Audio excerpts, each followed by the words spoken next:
tal? Muy buenas tardes. Es un placer recibirlos en este evento de la Cátedra Alfonso Reyes dentro del ciclo Hospitalidad, Exilios, Migraciones y Desplazamientos. Hoy tenemos el enorme placer y el gran honor de recibir en esta cátedra a la Cónsul General de México en Los Ángeles, Marcela Celorio. Sin duda un consulado muy importante para los temas clave migratorios de México, y ella, como experta en diplomacia, ha además acuñado el término de diplomacia transfronteriza, que resulta fundamental para comprender y dar luz en el tema migratorio que hay entre México y los Estados Unidos. Y para conversar con la cónsul hemos convocado a la doctora Gabriela de la Paz, a quien también agradecemos muchísimo que haya aceptado esta invitación. Les comento que Marcela Celorio, como egresada de la Escuela Libre de Derecho, es la primera mujer en ser nombrada embajadora en abril de 2017. Estudió la carrera de Derecho y 2 maestrías, una en estudios diplomáticos y otra en seguridad nacional y defensa.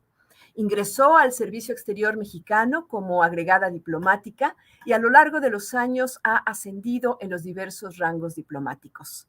Ha servido al país en la Embajada de México en Washington, D.C., como jefa de Cancillería y consejera para asuntos económicos, comerciales y de cooperación en Israel, como consejera para asuntos políticos en la Embajada de México ante el Reino de Bélgica y en la Misión de México ante la Unión Europea, como cónsul alterna en el Consulado General de México en Nueva York y como cónsul general de México en San Diego, California.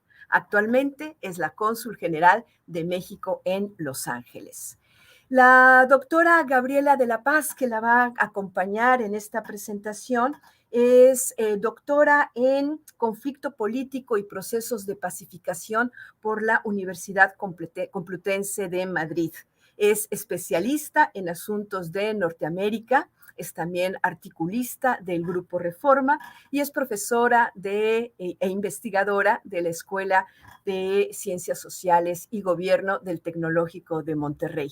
Muchísimas gracias a la cónsul, la embajadora, muchísimas gracias, y muchísimas gracias, Gabriela, a quien te cedo la palabra para que nos hagas una breve presentación del tema. Muchísimas gracias a ambas. Bueno, buenas tardes a todas y a todos. Muchas gracias por la invitación y bueno, muchas gracias a la embajadora Marcela Celorio por estar aquí. Y me gusta mucho el tema que nos trae hoy día a esta sesión de la Cátedra Alfonso Reyes, porque estamos ante uno de los puntos más importantes y quizás innovadores de la diplomacia contemporánea, ¿no?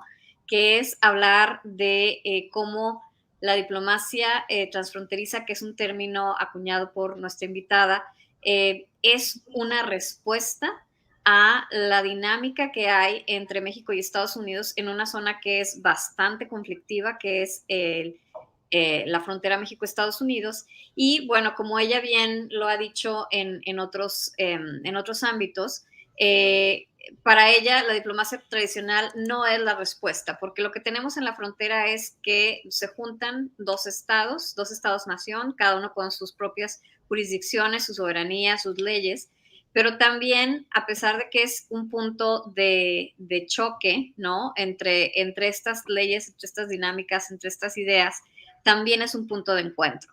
Y sobre todo es un punto de encuentro de comunidades mexicanas en México, en Estados Unidos, que tienen una interacción constante para muchísimas cosas, ¿no? Y nuestra invitada, pues, a lo largo de toda su experiencia en la frontera México-Estados Unidos se ha dado cuenta que los mecanismos tradicionales o que las políticas tradicionales quizás no abordan de manera suficiente las necesidades, los requerimientos de la gente que vive en esta área de la frontera, ¿no? Tanto los mexicanos en Estados Unidos, los mexicanos en México, ¿no?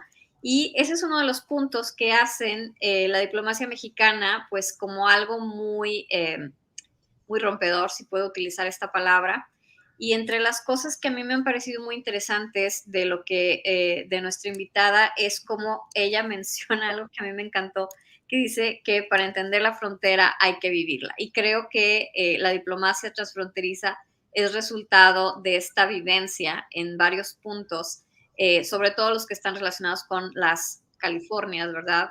Cali Baja, que es uno de los términos de los que nos hablará seguramente. Y bueno, no quiero ahondarme mucho en esto, solamente decirles que, lo que vamos a ver aquí es ver cómo se requiere una dinámica especial y respuestas especiales para tratar todos esos temas que pueden ser desde lo cultural, desde las cuestiones de seguridad nacional, las políticas, las consulares, eh, para estas, como uno de los retos que tiene el Estado-Nación hoy en día. Entonces, bueno, sin más, cedo la palabra a nuestra invitada, la embajadora Marcela Celorio. Adelante.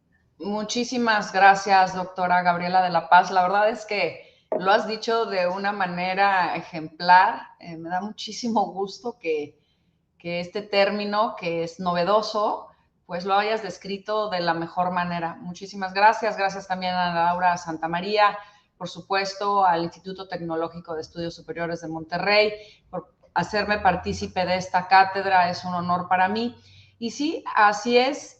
Vamos a dar comienzo a la presentación. Como saben, es de la diplomacia tradicional a la diplomacia transfronteriza. Aquí primero vamos a ver la agenda que vamos a desarrollar. Primero vamos a hablar el concepto gráfico de la diplomacia transfronteriza. Me van a decir, bueno, ¿qué es eso del concepto gráfico? Pues por eso tengo aquí atrás este rotafolios, porque antes de empezar con la teoría y compartirles la vivencia y transmitirles el concepto de diplomacia transfronteriza, quiero que ustedes gráficamente vean a lo que me refiero, porque no es un concepto fácil de entender. No sé cuántos de ustedes hayan vivido o vivan en la frontera, lo van a entender mucho mejor, pero la gente que nacimos en otra parte que no fue la frontera entre México y Estados Unidos es un poco complicado. Entonces, miren, de manera muy sencilla y gráfica, imaginen que esta es la frontera entre México y Estados Unidos, USA, México. Y entonces, si hablamos de una diplomacia tradicional, esto sería así, es una diplomacia entre estados, de estado a estado, de estados nacionales a estados nacionales. Sin embargo, cuando nosotros estamos en la frontera entre México y Estados Unidos, la dinámica es muy distinta.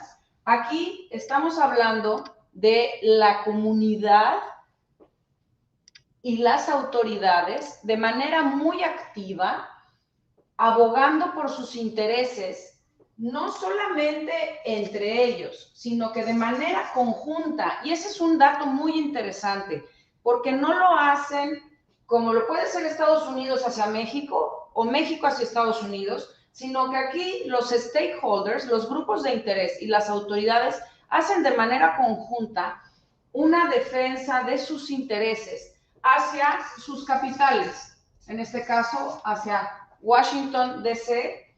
y hacia la Ciudad de México. Pero no solo eso, también hacen una diplomacia hacia el resto del mundo. Es decir, que de manera conjunta nos vamos a Europa, nos vamos a África, nos vamos a Asia.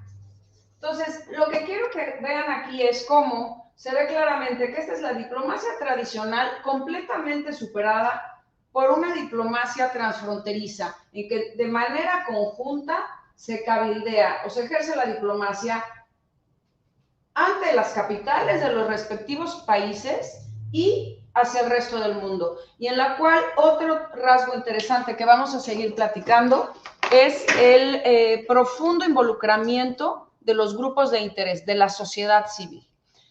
Bueno, entonces tenemos aquí en nuestra agenda el contexto fronterizo México-Estados Unidos, la megaregión de Cali Baja, el marco legal, la diplomacia consular, la variable transfronteriza vis a vis la diplomacia tradicional, la paradiplomacia y diplomacia transfronteriza, las 3 características distintivas de la diplomacia transfronteriza que les apuntaba brevemente. La diplomacia transfronteriza en la práctica, tengo 3 casos: recursos naturales, educación, manejo de emergencias, pero voy a tocar el de migración porque ese es el tema que a ustedes les interesa y es parte de la cátedra en este año.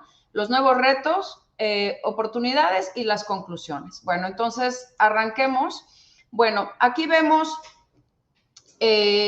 cómo son 10 estados que integran la frontera entre México y Estados Unidos, cuáles son los puntos de encuentro: 38 municipios de México que colindan con 23 condados de Estados Unidos, más de 100 millones de personas viven en los estados fronterizos, cerca de 2,000 millas de extensión, 3,000 kilómetros y con 55 puertos terrestres activos. Entonces, ustedes imagínense, es un país en sí mismo. Muchos hablan del tercer país. Ahora bien, diariamente cruzan más de 1 millón de personas en esta frontera.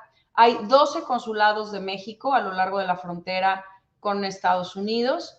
El comercio entre México y Estados Unidos es de aproximadamente 661,200 millones de dólares. México es el segundo socio comercial de Estados Unidos, es el principal mercado para las exportaciones provenientes de los 4 estados fronterizos de Estados Unidos. Cada minuto de cada hora de cada día, $1 millón de bienes cruza la frontera. Entonces, esto les da una idea del dinamismo de esta región. Ahora bien, yo estuve en el consulado en San Diego y entendí que esta región a sí misma se considera una megaregión y se denomina Cali-Baja, California, Baja California. ¿Y por qué se consideran ellos una megaregión? Bueno, nada más y nada menos porque comprenden 7 millones de personas, 58,700 personas cruzan la frontera diariamente. Eso nos da un aproximado de 6 millones más o menos mensuales. Un PIB de 250,000 millones de dólares, que es mucho más grande que cualquier otro país, por ejemplo, como Irlanda, como Perú. Un comercio que equivale a 70,000 millones de dólares. Y aquí es importante porque esta megaregión, del lado de Estados Unidos está el condado de Imperial y de San Diego, y del lado de Baja California están los municipios de Ensenada, Mexicali, Rosarito, Tecate y Tijuana. San Felipe y San Quintín van a ser hasta el 2024 ya considerados como municipios. Entonces, esa es la megaregión de la Cali-Baja. Ahora bien, el marco legal de la diplomacia tradicional. Siempre platico con mis colegas diplomáticos y en la academia. Cuando llego a San Diego, les empiezo a ejercer una diplomacia transfronteriza. Entonces me dicen, a ver, Marcela, eso de la diplomacia transfronteriza no existe. Eso no está en ningún marco legal. A ver, vamos a la Convención de Viena sobre Relaciones Diplomáticas, la Convención de Viena sobre Relaciones Consulares, nuestra propia convención bilateral que tenemos entre México y Estados Unidos. En todos estos mecanismos de diálogo que tenemos entre ambos países, tenemos una autoridad central que está en México, que es la Secretaría de Relaciones Exteriores, y una autoridad central que está en Estados Unidos, que es el Departamento de Estado. Tú estás en San Diego y tienes que concentrarte en la circunscripción que te da San Diego. Ese es tu ámbito en el que tienes que ejercer una diplomacia consular, pero no puedes hablar de una diplomacia transfronteriza. Entonces es cuando yo empiezo a decir, a ver, la dinámica, la realidad de lo que yo estoy viviendo no se ajusta a este concepto tradicional de diplomacia consular, que es la diplomacia consular. Es el conducto de las relaciones internacionales que utilizan órganos descentralizados en conjunto con las autoridades, comunidad y sociedad de un país receptor, con la finalidad de proteger y mejorar la calidad de vida de su comunidad. Si yo me hubiese quedado con esta definición, yo nada más hubiera tenido relación con las autoridades del condado de San Diego y del condado de Imperial, y hubiera obviamente ejercido esta función para proteger y asistir a los mexicanos que se encuentran del lado de Estados Unidos. Sin embargo, hay unas variables en la frontera que confrontan este término y entonces primero vemos que hay un constante flujo de la comunidad binacional, que como ustedes ya les mencioné algunas cifras, van y vienen de manera diaria para temas de trabajo, temas de educación, lazos familiares. Hablábamos mucho de que respiramos el mismo aire, tenemos la misma agua.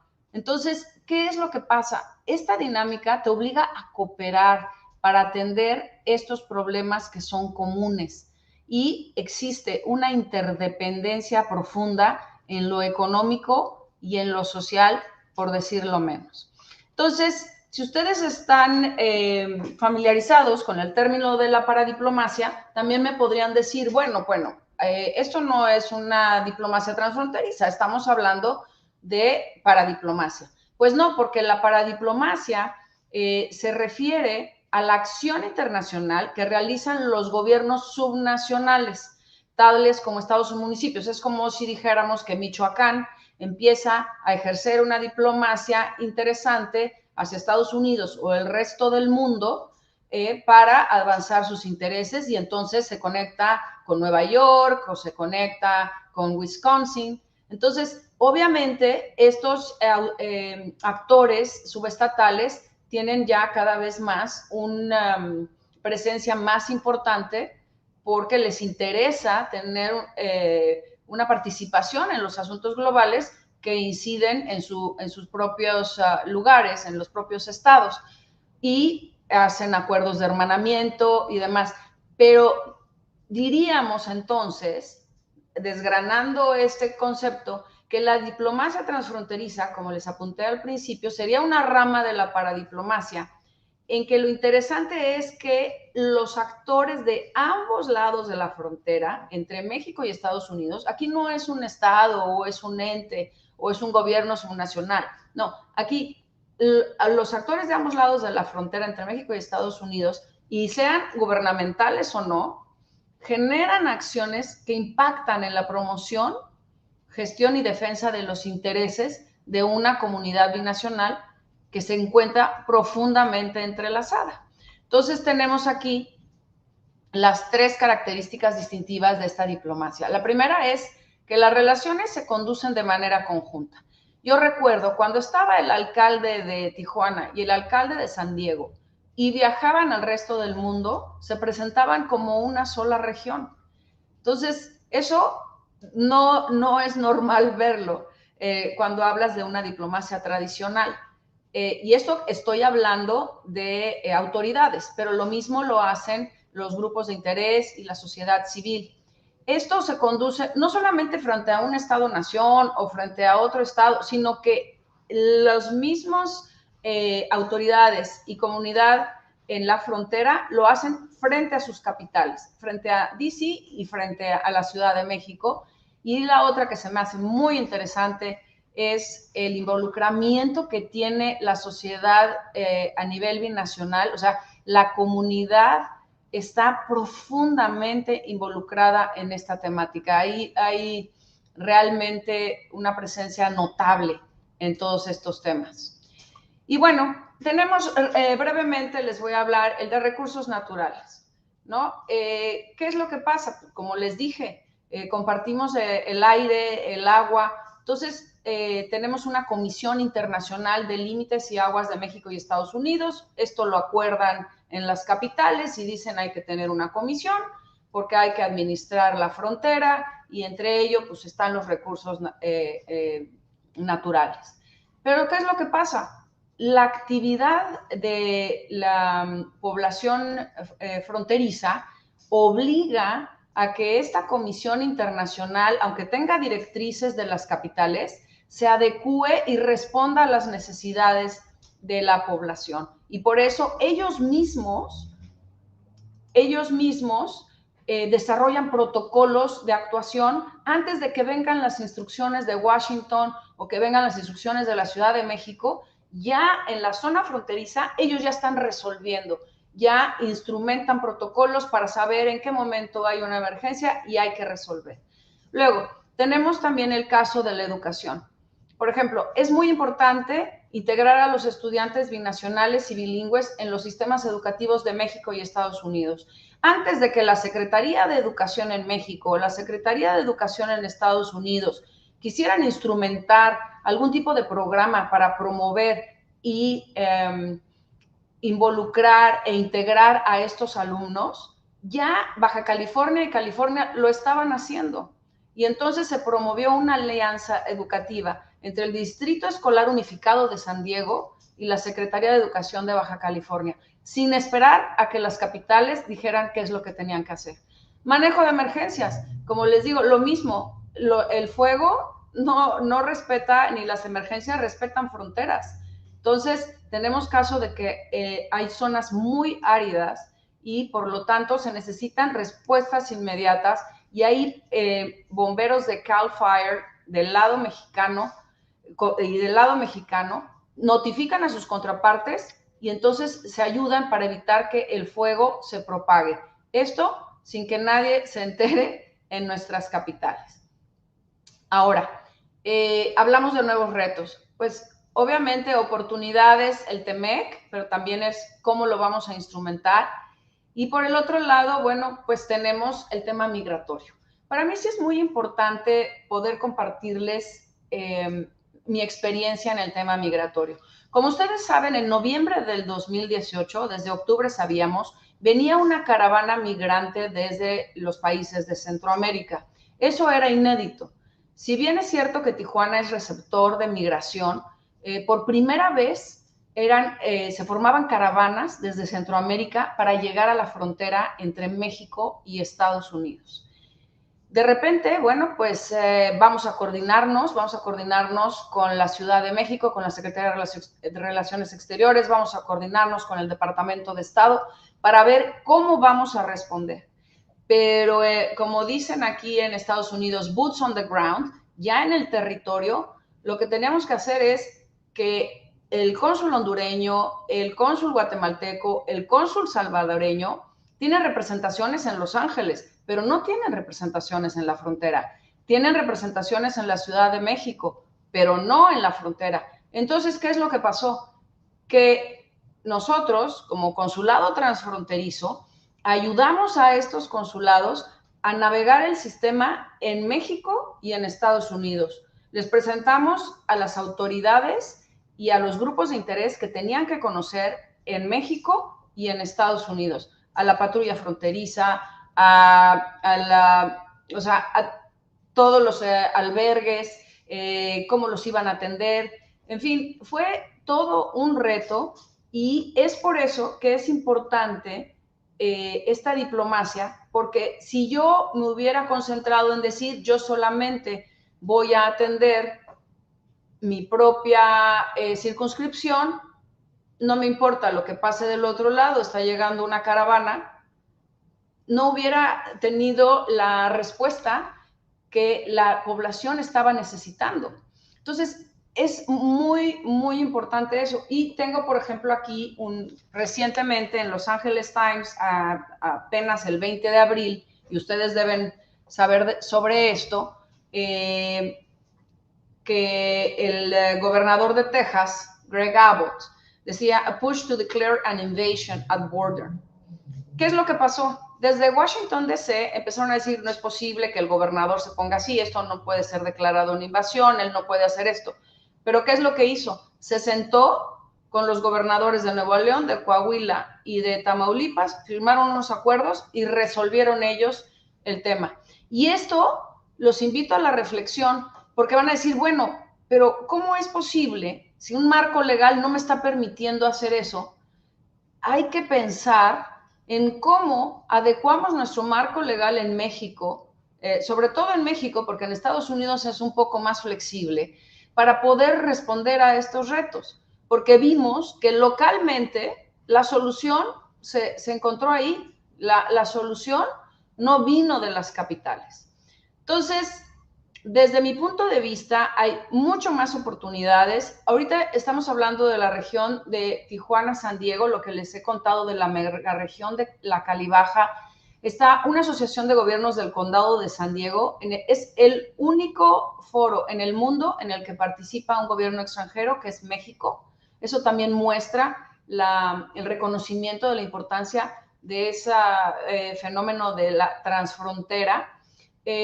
También tenemos una oficina en el puerto de San Isidro. Es una oficina mexicana que está dentro de las oficinas de CBP, de la Oficina de Aduanas y Protección Fronteriza. También eso tiene características únicas a lo largo de la frontera. Nosotros participamos educando e informando a los miembros de la Oficina de Aduanas y Protección Fronteriza sobre lo que es México y sobre lo que somos los mexicanos. Y obviamente estas reuniones binacionales que se llevan a cabo de protocolos de seguridad fronteriza para, obviamente, administrar de una mejor manera la frontera.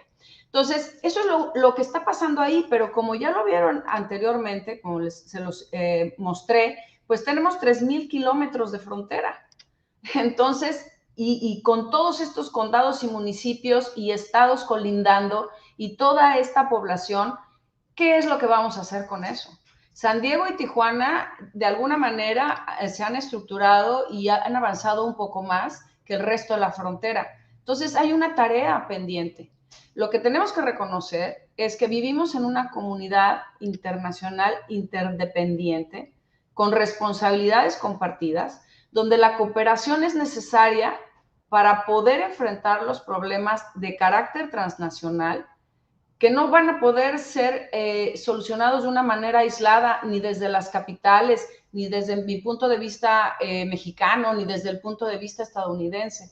Entonces, para mí sí es muy importante avanzar este concepto, porque esta es una manera de reconocer una realidad que necesita ser abordada y darle respuestas, y sobre todo, siempre teniendo en mente el bienestar y el desarrollo de esta comunidad fronteriza. Sé que hay otros retos, estamos hablando de una manera muy optimista, porque pues no es blanco ni negro, siempre hay muchos grises, y en esta ocasión sí quería resaltar que es un mundo de oportunidades el tema de la diplomacia transfronteriza.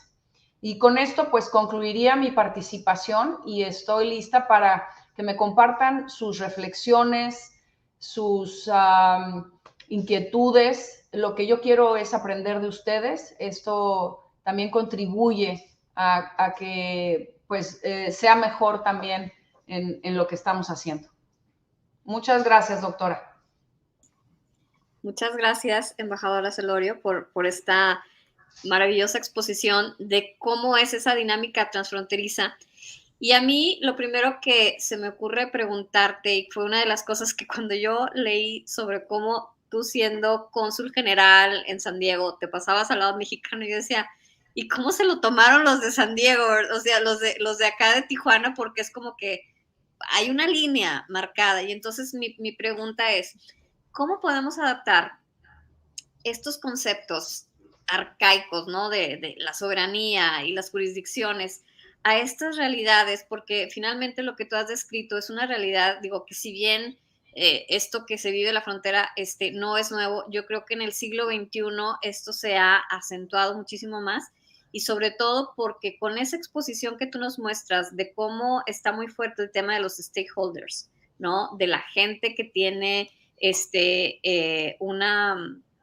una participación mucho más activa, ¿no? Que quiere una solución además más inmediata a sus problemas, decir, oye, pues no me puedo esperar a ver qué dice Washington o a ver qué dice México DF, porque están a miles de kilómetros, además. Entonces, la pregunta, resumiendo, es ¿qué manera o qué propuesta se podría hacer para adaptar esos conceptos del Tratado de Westfalia y de todas estas convenciones de la Guerra Fría a estas realidades del siglo XXI? Sí, es una gran pregunta. Fíjate que también yo al principio de mi carrera, hace ya más de 20 años, todo lo que es el Estado soberano y la teoría y obviamente la práctica siempre me habían apasionado. Entonces, para mí también fue un shock cuando llego a la frontera y de repente todos esos conceptos que hemos aprendido, pues se ven confrontados con una realidad así. Pero lo que yo, de la manera en que yo lo respondo es que precisamente un Estado es soberano y ejerce esa soberanía, por ejemplo, a través de la cooperación. Entonces, esa cooperación que me preguntas, bueno, ¿cómo lo veían los de Tijuana? ¿Cómo los veían los de Baja California? Que la cónsul de San Diego viene aquí 2 o 3 veces a la semana a Tijuana. Era porque precisamente ellos necesitaban que fuéramos. Entonces, de repente llegó un momento en el que el cónsul estadounidense en Tijuana y yo como cónsul mexicana en San Diego nos juntábamos y yo decía, soy una cónsul transfronteriza, y él decía, yo también soy un cónsul transfronterizo, porque lo entendió. Y eso es lo que la comunidad estaba pidiendo a gritos, que alguien los viera y entendiera cuál es la dinámica y no se concentrara solamente en lo que le correspondía. Entonces yo lo veo como en ejercicio de esa soberanía cooperamos, pero también, como soy abogada de formación o de deformación, como quieran interpretarlo, sí creo que hay que hacer un diagnóstico, y por eso les aliento a la reflexión. Hay que hacer un diagnóstico de lo que está haciendo a lo largo de la frontera, cómo se está viviendo esta dinámica a lo largo de la frontera, qué mecanismos están funcionando, cuáles no, y también adaptar nuestro marco legal a esta nueva realidad. No cabe duda, o sea, las convenciones de Viena son de los años 60.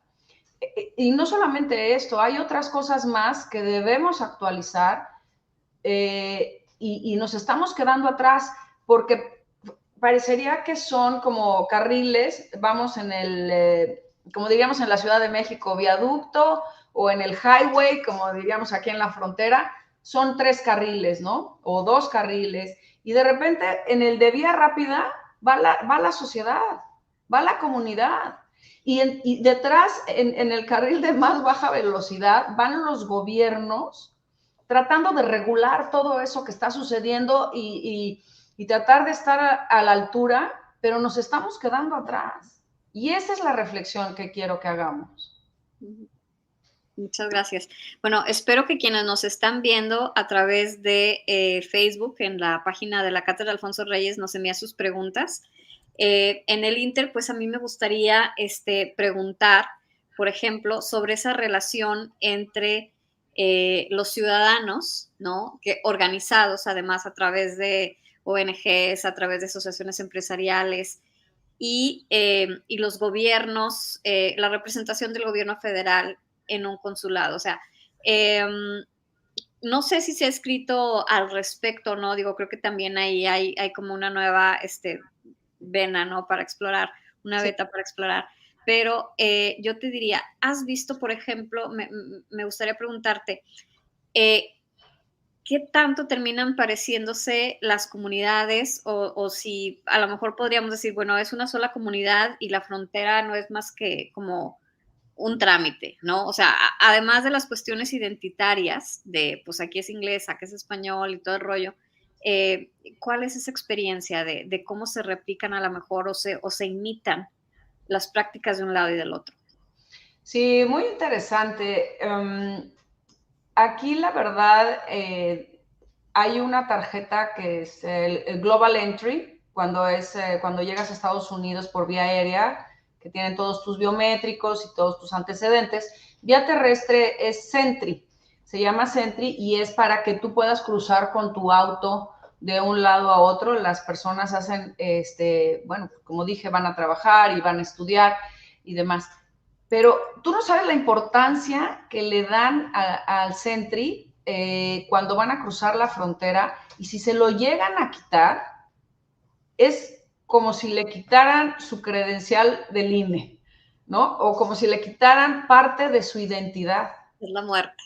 Es la muerte, porque para ellos, su familia está del otro lado, van, vienen, por ejemplo, americanos van al dentista, van a la tintorería o van a comer, ahora que hay un boom, ¿no?, en el tema de turismo y gastronomía en México, y del otro lado lo mismo. Entonces, pero a mí me impresiona mucho, voy a hablar de generalidades, obviamente hay excepciones que confirman la regla, pero en lo general, la gente se comporta, sabe cómo comportarse, sabe cómo debe cruzar la frontera, sabe qué papeles presentar, sabe que no debe mentir, sabe, y es impresionante porque el director del puerto en San Isidro conoce a todos los stakeholders, conoce a todas las organizaciones, conoce a las autoridades y sabe qué esperar de unos y de otros. Por eso también otro factor importante es la construcción de la confianza. Les voy a comentar, por ejemplo, cuando lo de las caravanas en el 2018, cuando intentaron ingresar de manera forzada a las 3 de la mañana, el director del puerto no le habló a Washington, no le habló a la Ciudad de México, le habló a la cónsula en San Diego. Y me dijo, Marcela, estamos enfrentando esto, lo vamos a hacer así. Y entonces todos saben qué hacer. Esa es la maravilla de esa comunidad. Por ejemplo, otra cosita que no había puesto ahí, el nuevo cruce peatonal aeroportuario, el Cross Border Express. Ese Cross Border Express fue una idea que tuvieron los propios grupos de interés, los stakeholders, hace muchísimos años. Y tenían la idea y estuvieron pidiendo a las autoridades que les hicieran caso, No, eso es imposible. Bueno, hoy por hoy es el único cruce peatonal aeroportuario que está en 2 países, es el Cross Border Express, y fue gracias a la comunidad y a que las autoridades los escucharon y respondieron.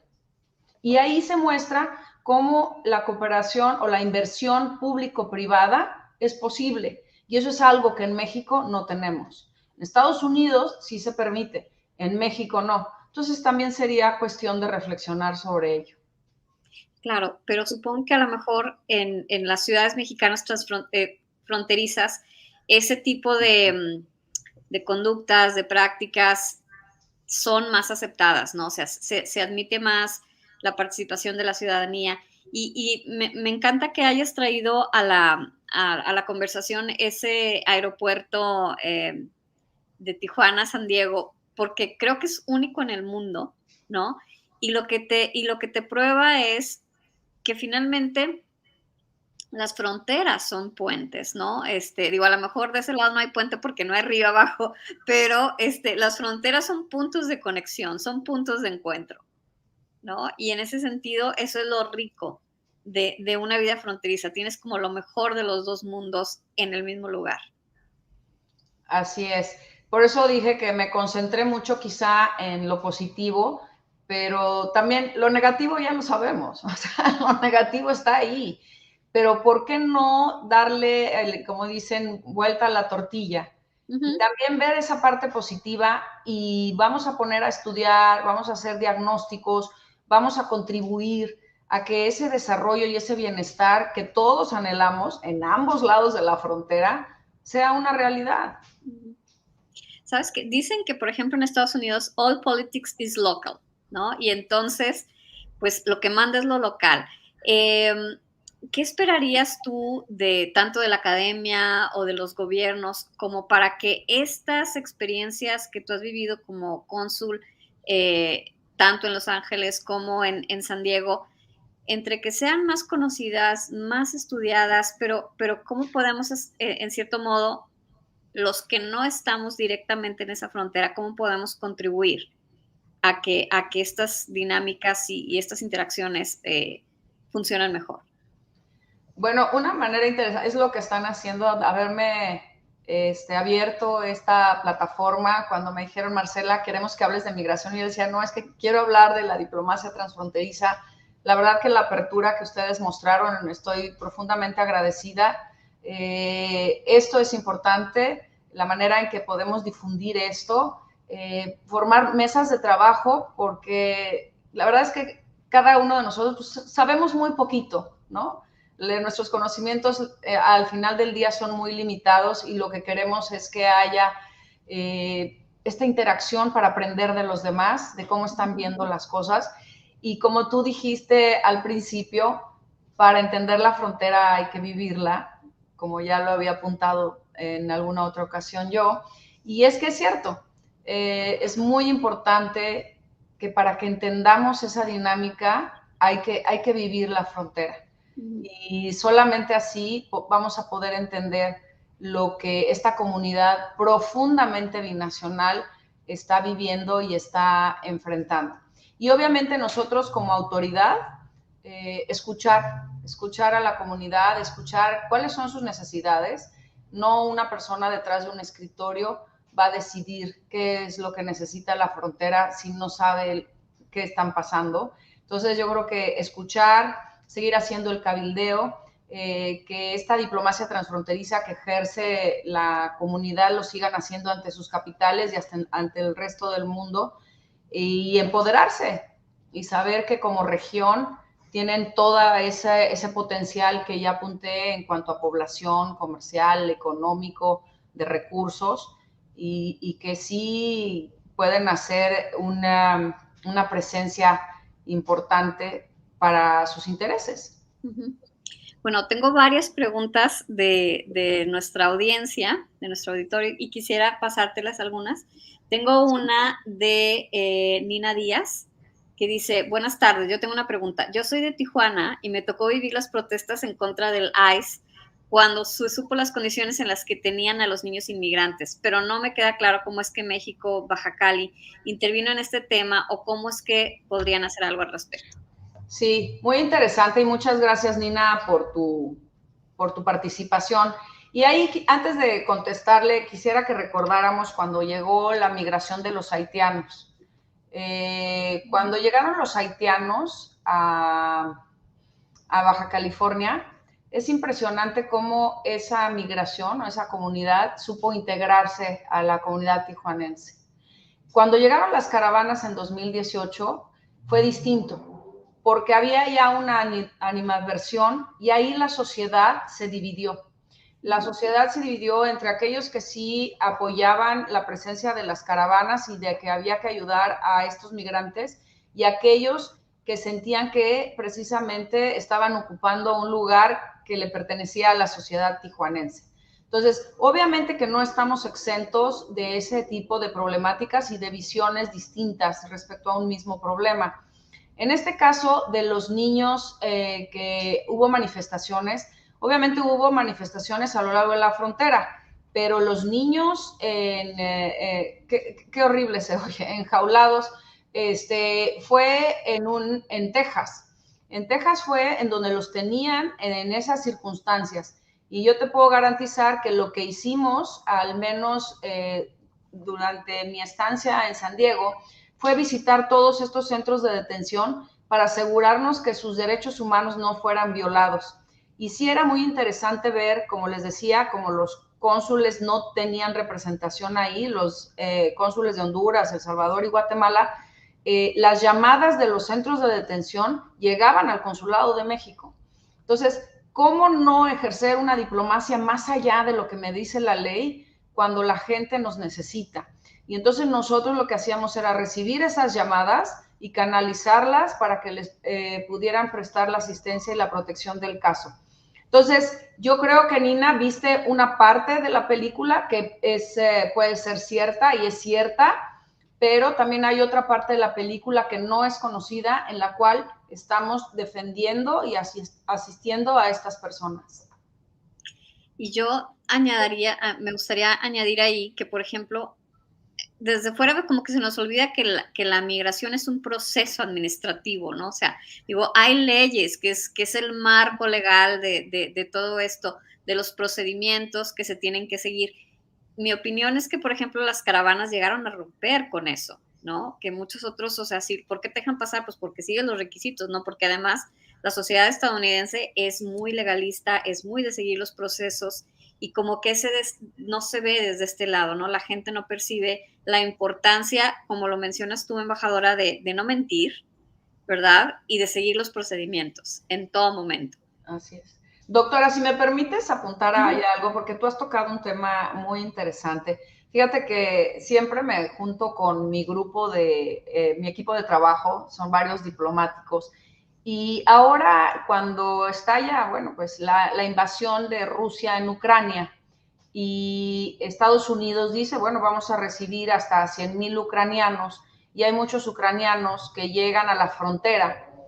Empieza a haber aquí un debate sobre por qué a los ucranianos se les estaba dando facilidades o se les estaba permitiendo una manera tan fácil de ingresar a Estados Unidos de manera contraria a los latinoamericanos o a los centroamericanos que llevan varados ahí varios meses.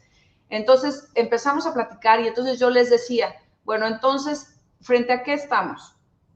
Hay que ver cuáles son los problemas. Hay una guerra abierta ahorita en Ucrania. Tú tienes que probar, si vienes de Centroamérica, porque entonces vamos a ir también a decir, hay una guerra en Centroamérica, hay una guerra en nuestros países, ¿de qué se trata? ¿Están migrando por razones económicas? ¿Por qué están pidiendo asilo? ¿Persecución política o es desplazamiento? ¿De qué estamos hablando? Entonces les decía, bueno, entonces las autoridades estadounidenses, al facilitar a los ucranianos el ingreso, tienen una política generalizada de discriminación. Muchos de ellos dijeron sí. Definitivamente el gobierno estadounidense tiene una política de discriminación. Otros dijeron no, más bien es una política de Estado. Es una política de Estados Unidos. Estados Unidos, fíjense, no les conviene, por tener una guerra abierta, no dar esa oportunidad, porque también a ellos les conviene decir, estamos dándoles asilo a los ucranianos. Entonces ya se trata de otros factores que hay que considerar. Y luego hablan, bueno, es que hay algunas manzanas podridas dentro de la corporación y son los que hacen la discriminación, porque ustedes saben que aunque tengamos una visa, esa discreción de la gente si entras o no entras a un país, ese es ejercicio de la soberanía también. Entonces, bueno, pero son esas manzanas podridas las que están discriminando. ¿Son las manzanas podridas o es la corporación? ¿O es un tema de perspectiva histórica también? De decir, ¿por qué las minorías actúan como actúan si a lo largo de la historia han sentido que han sido discriminados? Y luego por el otro lado, pero ¿hasta dónde llega esa perspectiva histórica y se va a prolongar a lo largo del tiempo y no vamos a ver hacia el futuro? O sea, realmente son temas apasionantes. Sí, así es. Y nada, me voy a resaltar algo que dijiste, que es el tener una visa para entrar a Estados Unidos es lo que te da derecho a pararte a tocar la puerta. Pero ellos deciden si te dejan entrar. O sea, y uno asume que porque tienes visa te van a dejar entrar siempre, ¿verdad? Y no es así. Bueno, ahora tengo una pregunta de Ana Franca González Cantizani que dice, me gustaría saber cómo vive la parte de Estados Unidos estos procesos de cooperación, sobre todo con México, la comunidad estadounidense y su perspectiva sobre esta, entre comillas, comunidad transfronteriza. Yo creo que ella se refiere al, digamos, el gringo WASP que no está tan metido en estos asuntos.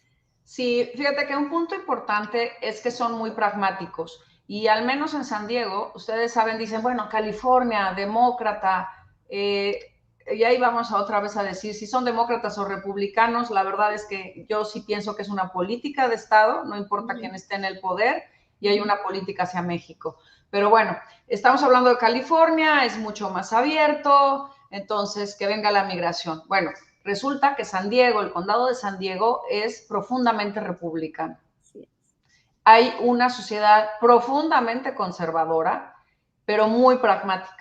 Y entonces teníamos el alcalde al que me hice referencia, era un alcalde republicano, pero que sabía que para resolver los temas tenía que sentarse no solamente a negociar con el alcalde del otro lado, en México, de Tijuana, sino que tenía que junto con él cabildear, a lo que me he referido. Entonces, sí es, y además, a lo que yo decía es una comunidad entrelazada, profundamente entrelazada, en el sentido de que los lazos familiares se van los fines de semana unos a un lado, unos a otro, porque son binacionales, son mexicoamericanos o americano-mexicanos, como lo quieran ver, y eso es una realidad incontestable. Así es. Bueno, tengo una pregunta aquí de Paola Guerrero que dice, hola, ¿qué tipo de estrategia recomendaría para que las autoridades lleven a cabo el acercamiento con estas comunidades transfronterizas? Considerando, por supuesto, la naturaleza de constante movimiento que tienen, a diferencia de otro tipo de comunidades.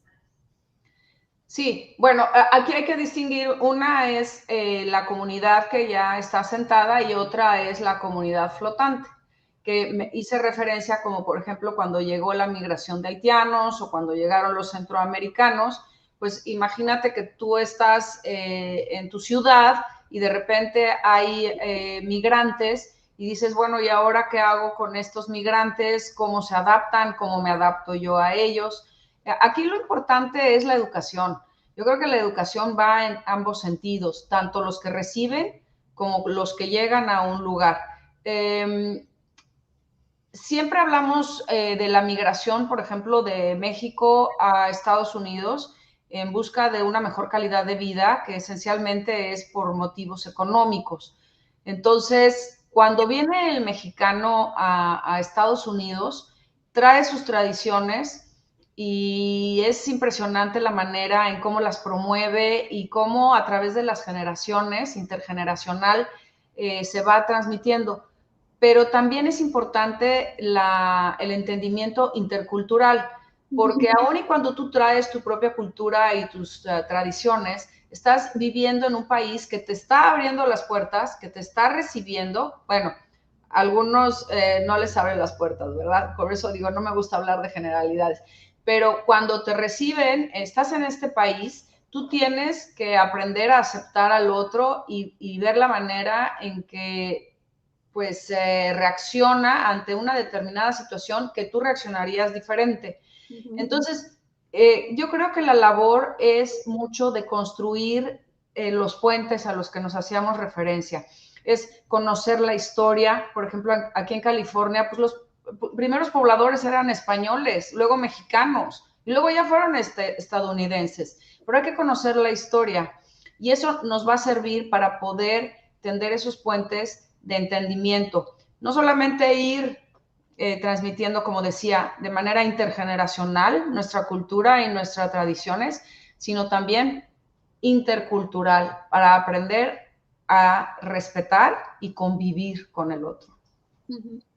Bueno, tengo dos preguntas relacionadas con eso. Una va a lo mejor un poquito en lo medio más negativo y otra más positivo, así que voy a empezar con la negativa. Y es de parte de Eloísa RM, que dice, ¿qué opina de la reciente declaración de Donald Trump sobre la coerción ejercida sobre México para frenar la migración centroamericana? Bueno, como ustedes saben, me hubiera encantado estar en el momento en que dice que sucedió. Nadie sabe, digo, podemos decir muchas cosas, pero no sabemos si sucedió o no sucedió. Digo, además las cosas se toman de quién vienen, ¿no? Las fuentes hay que también analizarlas.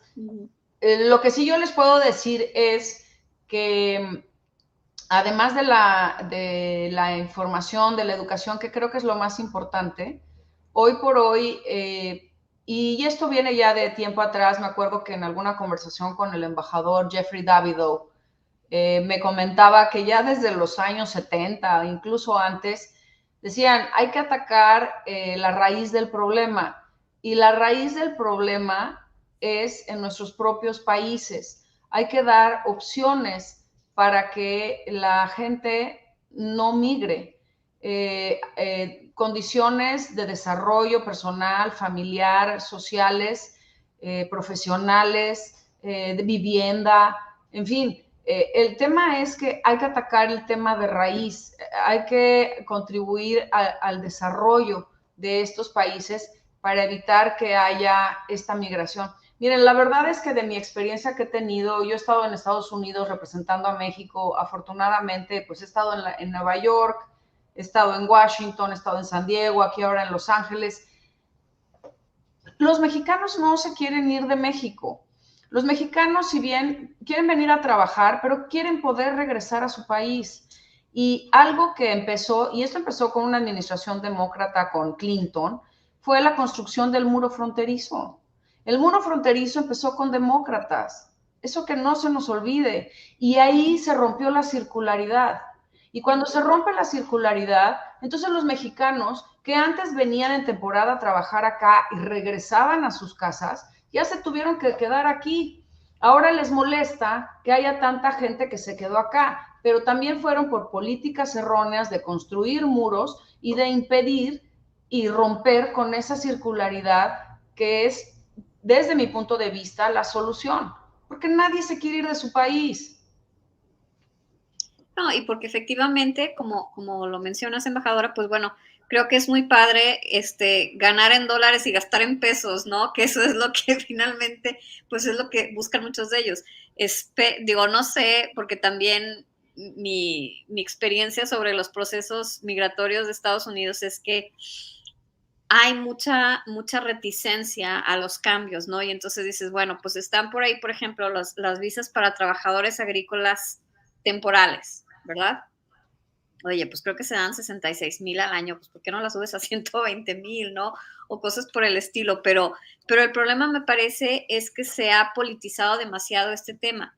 Y entonces hace rato que te estaba escuchando y es una de las cosas que me parece que has mencionado en la plática, es cómo si bien a la frontera le impactan las políticas que vienen de Washington y de México DF, la frontera también tiene un impacto hacia Washington y hacia DF, ¿no? Y entonces lo que veo yo aquí es que hay como una percepción que viene porque, bueno, puede venir McCarthy y muchos políticos a la frontera, pero me parece que realmente no ven la frontera, ¿no? Tienen una idea preconcebida de la frontera que finalmente no cambia. No sé cuál es tu Así es, sí, y como decíamos, se concentran en la parte negativa, ¿no? Uh-huh. Entonces, siempre es ver lo negativo y como decía, pues es muy fácil, como dicen, estar pontificando, ¿no? Y yo lo que les invitaría a todos ellos es que bajen ¿cómo dicen? A la pista de baile, ¿no? O sea, bájate del balcón y vete a la pista de baile y vas a ver cómo es distinto y tu perspectiva va a cambiar. Y es cierto, siempre hay intereses, esto está muy politizado.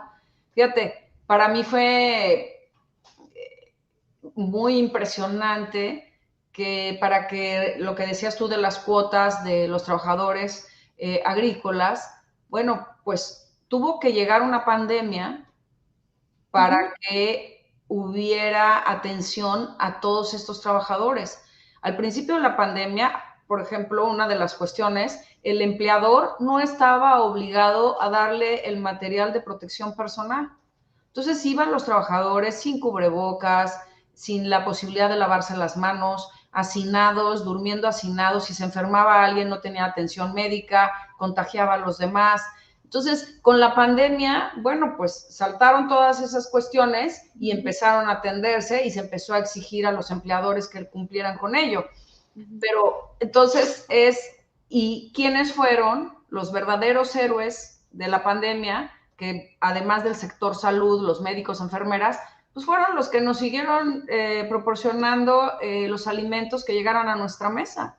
Fue gracias a ellos que mucha gente cómodamente en sus casas podía hablar por teléfono o podía ir a un lugar y en una tienda elegir lo que iba a consumir y no ven lo que hay detrás de eso. Pero fue gracias a los trabajadores agrícolas y sobre todo aquí en California, muy importante, los empacadores en otros lados, carne, pollo, demás, que sacaron adelante este país.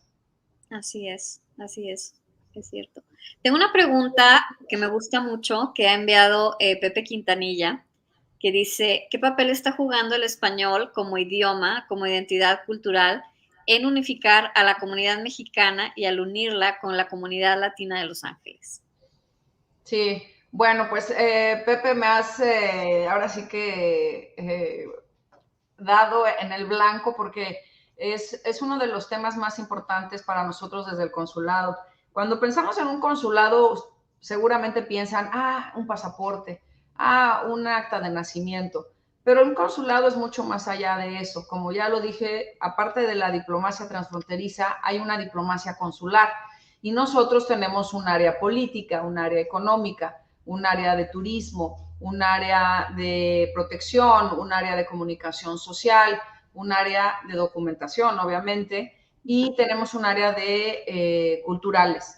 Y nosotros nos dimos a la tarea precisamente durante la pandemia de hacer una serie de conversaciones para hablar sobre la identidad de los mexicanos. Y precisamente el idioma español juega un papel importantísimo.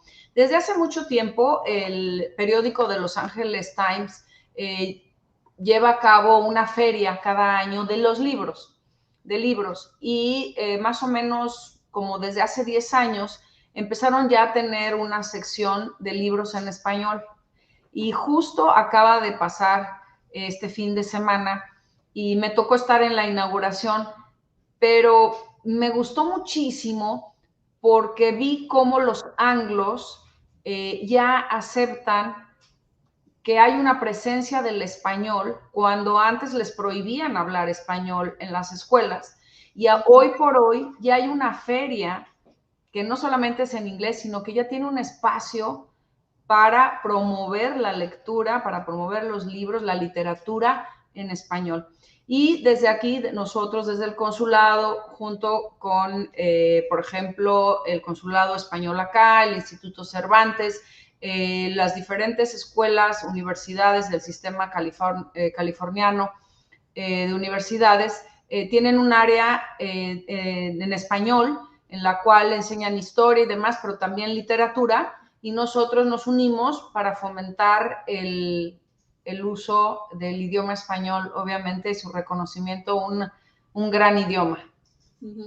Porque, por supuesto, Los Ángeles es la ciudad con más hablantes de español después del Distrito Federal, ¿verdad?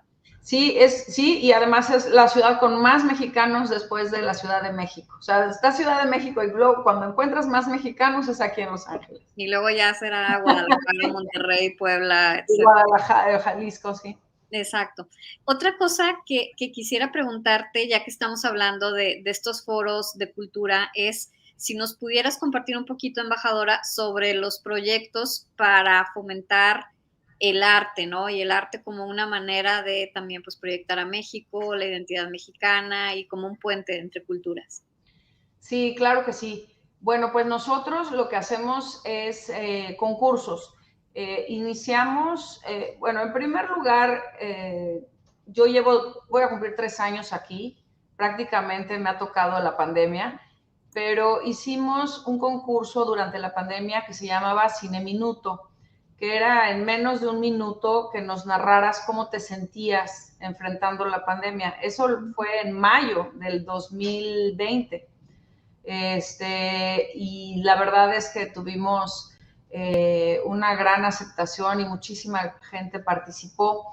Después también lanzamos otro concurso sobre monólogos, sobre identidad, de quién eras, ¿no? Entonces muchos actores, me acuerdo que afroamericanos, anglos y latinos participaron y ganaron premios hablando de la identidad.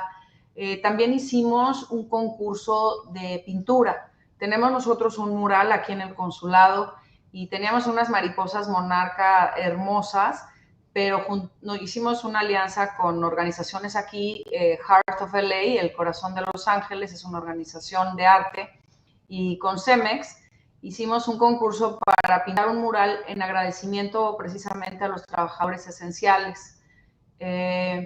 Y bueno, y otro proyecto que estamos muy orgullosos es que el Canal 22 internacional, Canal de Cultura Mexicano, que pertenece al Estado, nos propuso hacer programas que se llama MEXLA, México-Los Ángeles. Es una mirada de los mexicanos, a través del cual ya tenemos 2 temporadas.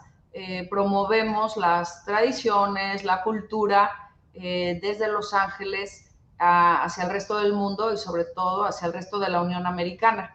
Entonces, a cada rato estamos haciendo exhibiciones, tenemos un auditorio, somos también muy activos en la promoción del cine. Hoy estamos haciendo un programa de inmersión musical para las comunidades más vulnerables. Traemos escuelas que no tienen muchos recursos y los introducimos al mundo de la música con gente maravillosa. Estuvo el maestro Piacentini, hoy va a estar Alan Balandra, que son egresados de Berkeley en Boston, de la escuela musical, y lo que hacen ellos es contar sus historias y también junto con la música, y pues alentarlos a los jóvenes a que hay otros caminos, ¿no? Y también con el Distrito Unificado de Los Ángeles, junto con la Fundación Jorge Marín, los alumnos se inspiraron, hicieron sus dibujos, unos dibujos de todos, ¿no? Imagínate, de niños de 7, 8, 10, 14 años, sobre lo que era México, hicieron sus dibujos, y lo que hizo la Fundación Jorge Marín fue hacer un video en tercera dimensión con esos dibujos. Entonces, con un código QR podías verlo. O sea, estamos haciendo continuamente, tenemos presentación de escritores, de pintores, de escultores, presentamos a todos los estados de la República, en fin, somos muy activos en el área. Quisiera preguntar, ¿cuáles serían los retos entonces que tendrías como, pues, bueno, la diplomacia transfronteriza que has estado empujando? O sea, ¿qué te gustaría que pasara? ¿Cuál sería como la siguiente etapa de esta diplomacia tan innovadora que estás proponiendo? Sí, bueno, lo que quiero es precisamente tener más participación en estos foros y que junto con académicos como tú, doctora, con estudiantes, con grupos de interés, siguiéramos discutiendo el tema, y sobre todo tener la oportunidad de ahora sí que cubrir los 3,000 kilómetros de frontera para poder pues tener una visión completa de lo que está sucediendo, ¿no? Esta es una parte de la frontera y creo que esa sería la asignatura pendiente. Y bueno, mientras estoy en Los Ángeles, estoy construyendo puentes de entendimiento entre anglos, entre mexicanos y entre los mismos mexicanos, porque somos yo soy de Puebla, no, yo soy de Oaxaca, yo soy de Veracruz, no. Todos somos mexicanos en el exterior, entonces hay que construir puentes también ahí. Ese entendimiento intercultural del que te mencionaba, pero también impulsar esta diplomacia transfronteriza, que considero que es un pilar para que la comunidad binacional pueda avanzar sus intereses y obviamente que repercuta en el desarrollo y bienestar de ambas sociedades. Claro, porque sería muy interesante y muy importante que se le diera más reconocimiento a esta región tan distinta, ¿no? Porque ni es 100% Estados Unidos, ni es 100% México, ¿no? Y que es esa mezcla que finalmente, pues, yo creo que el gran avance de estos años es que ya no se ve de una manera negativa como se veía hace mucho, ¿no? Es que no eres americano porque te apellidas Ramírez o porque hablas inglés con acento mexicano y viceversa, ¿verdad? Porque hablas el español mocho, ¿no? Entonces, tú le ves más cómo se podría hacer para, por ejemplo, o sea, esto que mencionas de, bueno, no se queda en California, se va pasando a Arizona, se va pasando a Nuevo México y a Texas, ¿verdad? Que es el estado que tiene la frontera más larga con México. Pues sí, eso es lo que quisiera, Y bueno, pues vamos a trabajar en ello. Y bueno, pues yo estoy muy agradecida por esta plataforma que me han dado el día de hoy, de poder compartirlo y sobre todo, pues que es el objetivo de la cátedra, ¿no? La reflexión y el diálogo, y hablar contigo me ha encantado y ojalá que pudiéramos seguir haciéndolo. Gracias, sí. Y bueno, no sé, digo, ya no nos han llegado más preguntas del auditorio, espero que nos manden más porque todavía tenemos unos minutitos para seguir abordando este tema. Pero yo quisiera preguntarte sobre cómo, digamos, se han roto, o sea, quizás estereotipos, ¿no? De lo que te esperabas llegando a la frontera. Sí, bueno, como lo decías anteriormente, antes, y mucha gente lo siente, ¿no? Es cuando voy a ver a mis primos, se burlan de mí porque no hablo bien español, ¿no? Pero pues soy mexicano, pero pues nací allá y por eso hablo un poco así, ¿no? Pero eso ya se está quitando poco a poco. Es que la frontera es fascinante y los estereotipos, yo me acuerdo cuando hice mi programa para mi ratificación en el Senado, pues estudié y dije, a ver, ¿qué está sucediendo? Toda la información que pude obtener. Y ya llegando a la frontera, pues dije, sí, muchas cosas son ciertas, pero por el otro lado hay una avidez por parte en ambos lados, de los mexicanos y de los americanos, de que uno como autoridad se involucre en los temas y les dé respuesta. Y lo maravilloso de esta sociedad es que ellos también proponen soluciones. No solamente están esperando a que sea la autoridad la que les resuelva. Obviamente plantean los problemas porque pues, tenemos que actuar dentro de un marco legal y hay que respetarlo, pero es interesantísimo cómo ellos crean su propio foro para discutir los problemas, se reúnen cada mes y dicen, bueno, ¿cuál es el tema ahorita que nos ocupa? ¿Cómo lo vamos a abordar? Invitan a las autoridades y se rompen esos estereotipos de, bueno, pues es que en la frontera, o sea, obviamente, vuelvo a lo mismo, sí hay violencia, hay crimen, hay narcotráfico, hay armas, por ejemplo, ese es otro tema, armas que cruzan a México, dinero que cruza a México, así como la gente cruza para acá, lo mismo del otro lado, ¿no? Y viceversa. Pero que no debemos olvidar que al fin y al cabo son sociedades o son comunidades, son seres humanos que lo que quieren es vivir bien. Entonces, si pensamos de esa manera, yo creo sí que cambia nuestra perspectiva. Bueno, y tengo un comentario de Nina, que es estudiante de la licenciatura en Relaciones Internacionales. Y Nina dice, yo tengo otra duda. Siempre me ha interesado trabajar en temas fronterizos, principalmente de derechos humanos. ¿Es posible trabajar en esa área de algún consulado siendo graduada de Relaciones Internacionales? ¿Se puede llegar a esas áreas sin tener carrera de Derecho o leyes? Gracias. Por supuesto, Nina. Nosotros, yo tengo colegas que son arquitectos, son veterinarios. Lo importante es que hagas el examen. Ahorita está en la convocatoria, creo que ya están haciendo exámenes para ingresar al Servicio Exterior Mexicano, que cumplas los requisitos, que es tener una licenciatura, que manejes algunos idiomas. Pero lo que puedes hacer, yo lo que recomiendo antes de tomar ese paso es que busques hacer una práctica. Estás invitada a Los Ángeles a hacer tus prácticas, un internado en algún otro consulado o una embajada si te interesa. Tenemos un área que es el área de protección, que no hablamos mucho ahorita de eso, creo que es muy importante por el tema migratorio.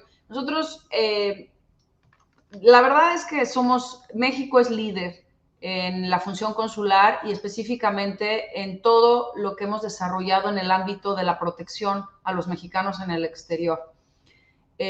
Nosotros los protegemos cuando enfrentan cualquier tipo de vicisitud en frente de una autoridad, ¿no? Entre particulares es distinto, pero los asistimos, los protegemos, tenemos un grupo de abogados que dan asesorías no solamente en materia penal o de migración, sino también administrativa, civil y de derechos humanos. Ahorita, por ejemplo, estamos trabajando con el sistema de universidades de California para hacer un seminario sobre derechos humanos, junto también con el Comité Judío Americano, el American Jewish Committee, para poder tener una semana en la que podamos conversar sobre el tema del estatus de los derechos humanos y de la mejor manera de defenderlos. Entonces, para nosotros sí es parte muy importante del área de protección, el área de los derechos humanos. Así es que tienes, por supuesto, cabida en esa área. Bueno, y otra pregunta que acaba de llegar de Lucía de la Rosa, y te pregunta, embajadora, dice, buenas tardes, me queda la duda de si para lograr una diplomacia transfronteriza se requiere que haya una descentralización de poderes en cada país. Esto es muy interesante. Muy interesante, Lucía. Muchísimas gracias. Mira, yo lo que creo es que primero tenemos que ir, como lo dije, a hacer un diagnóstico de en qué estamos en cada lugar de la frontera. Y que la comunidad se dé cuenta del poder que tiene como comunidad binacional y de lo que puede lograr. Como decía la doctora hace un rato, no solamente es la frontera, sino también para las capitales cómo ven la frontera, ¿no? Entonces va de los dos lados. Pero yo lo que haría es, siempre hablamos del cambio y siempre queremos que los cambios se sucedan de una manera rápida porque estamos convencidos de que son buenos. Pero en un lugar como la frontera, los cambios tienen que ser incrementales. O sea, tenemos que ir paso a paso. Por eso yo hablaba de las asociaciones público-privadas. Las asociaciones público-privadas que son tan conocidas en Estados Unidos y que cuando tú quieres lograr algo con México y estás en la frontera, pues te topas con pared porque en México tiene un marco regulatorio distinto. Entonces, si tú das pequeños pasos en el sentido de decir, bueno, a ver, si queremos, como ya lo tenemos, cruce peatonal aeropuertuario, queremos tener algo parecido en otro lado de la frontera, ¿qué marco legal o qué modificación podemos hacer para que se pueda dar ese cambio? Entonces, antes de hablar de una descentralización, porque no estamos hablando de una independencia de la frontera, lo que tenemos que hacer es dar esos pequeños pasos incrementales que vayan no sé si soy... ir respondiendo a las necesidades de la comunidad.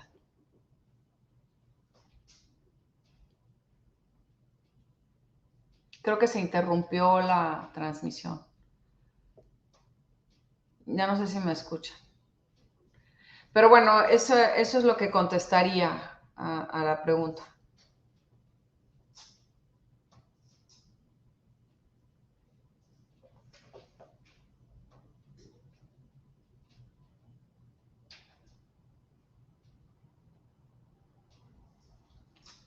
Sí, gracias, Javier. Sí, es fascinante, como decía la doctora o lo que estábamos platicando, este concepto tan novedoso merece mucha reflexión, merece mucha discusión y yo mi objetivo final de estar hoy con ustedes y de que me escuchen es que les provoque precisamente esa curiosidad por aprender más sobre el tema, de ver de qué manera pueden contribuir. Aquí cuentan conmigo y yo pues encantada de recibir sus comentarios.